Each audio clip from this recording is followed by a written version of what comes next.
Now, we've had a look at all this new stuff, but let's not forget where all this came from. Now, some people will remember the time before PlayStation and Xbox. Yes, there was life before Halo. It was a simple age with even simpler video games, but at the time they were groundbreaking. So let's unearth the origins of the video game.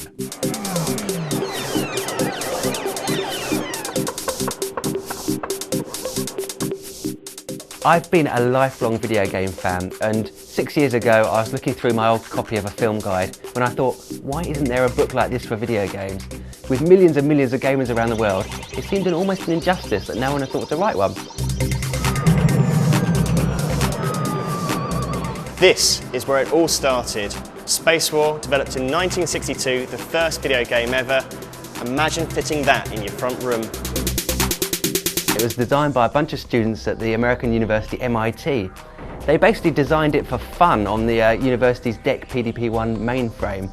This DEC PDP-1 also had something that other computers hadn't had before. It had a small black and white monitor screen. So it's amazing to think that the very first computer that had a monitor screen was the first computer that people decided to put a game on that screen. Only 10 years later, we were playing Pong. Atari was the next big player in computer gaming. They were formed by an entrepreneur called Nolan Bushnell, and he came out with Pong, a much simpler game, which was around 1972, and that really took off. That was the first proper computer game for the public. In fact, 2 days after testing the very first machine, the man who owned it had to call up the makers and say, it's broken. The people came along to fix it, and the problem was it was so filled with quarters that it overheated the machine and broke it down. It was that successful.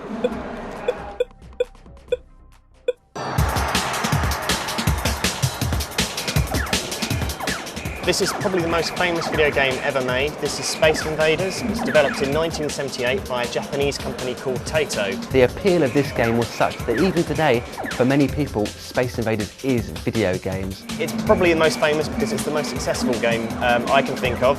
In fact, in Japan, they had a national currency shortage. So many coins were being used to play the game. Space Invaders isn't so much War of the Worlds, it's more like Custer's Last Stand. You will always be defeated playing Space Invaders. The most you can hope to achieve is a spot on the high score table, and Space Invaders marks the first point when a high score table was used in video gaming. Pac-Man was a fast, fun, colourful game with appeal to both sexes. Non-violent, the game involved rushing around a maze, eating all the dots and avoiding the ghosts. Pac-Man was the first true video game character. He was created by a designer called Toru Iwatani, who was inspired when he removed a slice from his pizza, and there on the plate in front of him, Pac-Man appeared.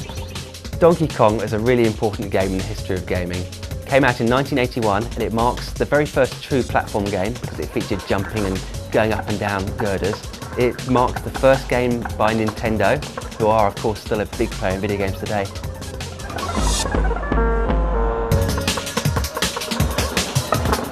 Now, Shigeru Miyamoto wanted to give Donkey Kong an English name so that it would succeed internationally outside of Japan. He had an idea that he'd call it Stubborn Gorilla. That was the original concept.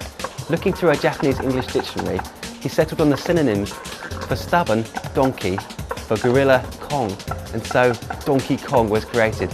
And he's a character in video games that's still going strong to this day. Ridge Racer was the next big milestone in racing games, following Outrun. Ridge Racer came out at the arcades in 1993, and then it went stellar when it was converted to the PlayStation the following year in 1994. It was the first game to come out on PlayStation, a massive success. It's pretty much a basic driving game, but the reason it was so successful, it's one of the first games to have drift cornering, which the Japanese are absolutely mad for, and you'll see drift cornering in pretty much every racing game from then on. Every PlayStation machine that's launched has had a Ridge Racer game as its first title, and PlayStation 3, which launched next year, its first game is Ridge Racer 7, so originality isn't dead on PlayStation.